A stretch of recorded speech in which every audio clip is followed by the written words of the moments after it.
Oke, assalamualaikum warahmatullahi wabarakatuh. Selamat pagi ya, selamat berjumpa kembali di mata kuliah kewirausahaan. Kali ini saya mohon maaf ya, karena sebenarnya kan untuk kesempatan kali ini itu kita gunakan untuk pertemuan langsung. Karena besok ya, mas saya hari ini itu saya ada kegiatan, jadi kita menggunakan e-learning untuk pembelajaran seperti itu. Dan nanti silakan nanti untuk cek di kolom kuis ya, nanti untuk mengerjakan kuis di kesempatan pertemuan kali ini.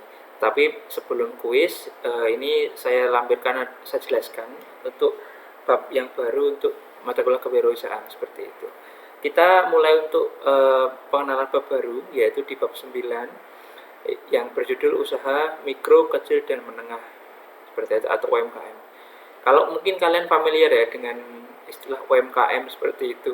Sebenarnya UMKM itu seperti apa tuh, dan cakupannya seperti apa, kemudian juga secara bisnis seperti apa, itu seperti apa, tergolong seperti apanya, itu seperti apa ya, itu apa yang bisa kita pelajari di sini. Dan seperti yang sudah saya jelaskan dahulu, memang di mata kuliah kewirausahaan ini tidak ada yang namanya share pengalaman, karena memang tidak ada pengalaman kewirausahaan yang saya miliki. Kemudian eh, tidak ada motivasi-motivasi kewirausahaan yang mungkin wah, kewirausahaan itu mata kuliahnya tentang motivasi ya, bukan. Tapi kita mempelajari untuk beberapa hal tentang kewirausahaan seperti itu, dan memang detailnya kan banyak sebenarnya, dan kita bahas di ranah keilmuan, bukan dari pengalaman hidup atau mungkin dari apa ya, share orang yang sudah sukses, tapi memang dari ilmu yang memang dari ilmu kewirausahaan seperti itu. Nah, pada kali ini kita coba untuk ngomongin atau membicarakan tentang usaha mikro, kecil, dan menengah. Oke, nah ini ya. Jadi kita mulai dari apa yang bisa kita lihat dari Indonesia, tentang perekonomian Indonesia, yang pasti kalian juga tahu ya apa yang terjadi seperti itu. Dan kita dari faktor internalnya dan dari faktor eksternal. Nah, di sini ada beberapa hal yang bisa kita lihat ya. Saya tampilkan semua dulu. Jadi menjadi pengusaha di Indonesia itu mudah-mudah gampang ya. Dan arti gini, ketika mungkin ada kita ketika dulu sebelum ada yang namanya marketplace, seperti mungkin Tokopedia, Shopee, atau Traveloka, ataupun bukan Traveloka, Traveloka bukan, Zara dan lain-lain ya, Zalora maksud saya, itu kita masih bingung orang Indonesia itu gimana caranya menjual barang. Dengan kemajuan teknologi itu, maka menjual barang itu bisa sangat mudah dan sangat bisa di apa ya, dilakukan. Tapi memang menjadi pengusaha atau wirausaha itu berbeda dengan orang menjual barang. Oke, jadi paham ya, menjadi pengusaha ya itu berbeda dengan orang yang punya jiwa kewirausahaan. Kayaknya kemarin itu di soal UTS sudah saya tanyakan juga ya. Jadi menjadi pebisnis dan mempunyai jiwa kewirausahaan itu beda seperti itu. Nah, kalau kita lihat ya dari faktor perekonomian nasional, dari faktor internal, yaitu masalah-masalah yang muncul dari dalam negeri seperti itu. Contoh nih, kalau kalian pernah melihat ataupun membaca tentang kerusuhan 98 yang wah, saat itu sangat apa ya, crowded sekali yang ada di Indonesia seperti itu. Banyak pembakaran, banyak penjarahan, dan terutama untuk etnis etnis Chinese atau Tiongkok seperti itu, yang sebenarnya mereka Indonesia cuma mempunyai apa ya, paras seperti orang-orang Tiongkok seperti itu memang itu mempengaruhi perekonomian. Jadi mau nggak mau semua perekonomian di Indonesia itu ambles seperti itu. Itu adalah salah satu contoh faktor internal, faktor yang ada di dalam negeri. Kemudian kalau faktor eksternal adalah masalah-masalah yang dipengaruhi secara tidak langsung dan datang dari luar negeri. Ini sebenarnya sudah kita lihat rasakan ya. Contohnya adalah pergolakan tentang minyak dunia, ataupun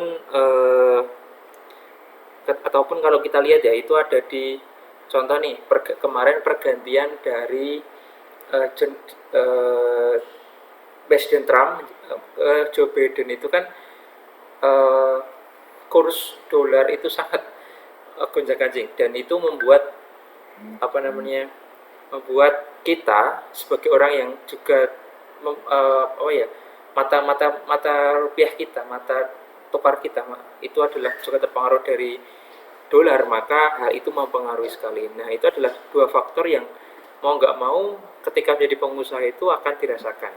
Sebentar, ini berisik sekali ini. Oke.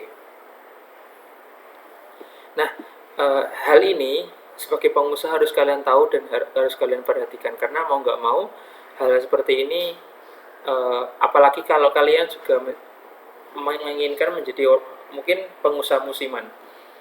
Contohnya adalah durian. Ya mungkin kalau kalian mau usaha durian, itu pasti kalian tahu bahwa ada beberapa faktor internal, faktor yang ada di sekitar kalian yang akan mempengaruhi usaha itu, termasuk mungkin hujan ataupun yang lain-lain seperti itu. Itu ya. Jadi ini adalah ada tantangan internal dan ada tantangan eksternal.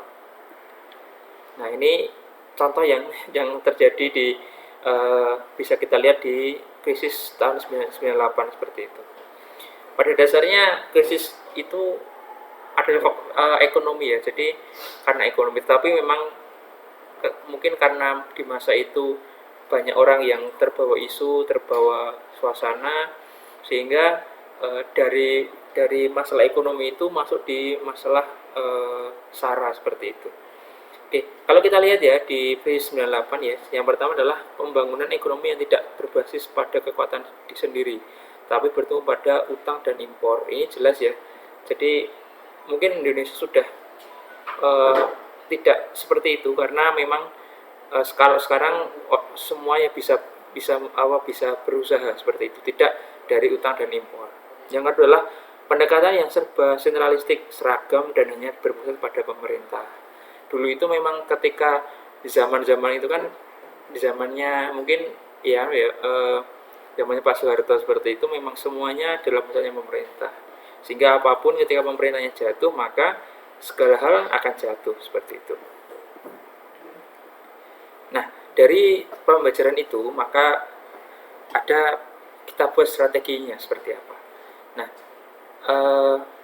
strategi yang bisa kita gunakan itu adalah ya, menggunakan pembangunan yang komprehensif dan jangka menengah sampai dengan jangka menengah dan jangka jauh ya. Dalam arti gini, komprehensif itu dalam arti berkelanjutan. Yang kalau jangka menengah dan jauh berarti memang kita harus tahu bahwa ketika kita merencanakan di sesuatu yang bentuknya jauh seperti itu, maka tidak bisa kita rasakan dalam waktu instan. Mungkin tidak terasa dalam waktu dekat, mungkin 5 tahun nggak terasa, tapi setelah itu mungkin ketika rencana kita bagus, maka akan lebih terasa. Mungkin analoginya kalau kalian mungkin investasi seperti itu, investasi mungkin di saham ataupun di emas seperti itu. Kalau kalian investasinya itu dalam waktu singkat, saya yakin itu tidak terasa. Tapi ketika kalian investasinya itu mungkin sabar dengan mungkin batas waktu yang mungkin lebih dari 2 tahun, 3 tahun seperti itu, maka keuntungan yang akan kalian dapatkan lebih terasa. Nah, analoginya seperti itu. Jadi dari kerusuhan 98 tadi yang menjadi faktor internal di Indonesia, maka zaman sekarang itu orang-orang mulai untuk membangun strategi ekonominya itu yang komprehensif dan jangka menengah sampai jangka panjang seperti itu. Yang kedua adalah salah satu bentuk aktualisasi tersebut dengan munculnya wacana pembangunan atau pengembangan usaha mikro, kecil, dan menengah. Kita tahu ya bahwa dengan merebaknya marketplace seperti itu ya, dulu dahulu dengan Bukalapak seperti itu ya, dulu itu membuat orang itu menjadi menjadi bisa berusaha, bisa mengembangkan usahanya seperti itu. Dan itu salah satu bentuk perkembangan zaman yang dipengaruhi oleh teknologi seperti itu. Dan dulu itu belum ada yang namanya usaha mikro, kecil, dan menengah. Kalau sekarang kan mungkin sering dibahas oleh mungkin menteri-menteri seperti itu, bahwa kita harus mengembangkan UMKM dan lain-lain. Nah, salah satu bentuknya adalah ini seperti itu. Oke. Nah, sebenarnya UMKM itu seperti apa toh? Apa yang bisa kita dari UMKM? Paling enggak kalau kalian mau terjun di suatu saat ke dunia usaha, maka kalian harus tahu bahwa cakupan UMKM seperti apa.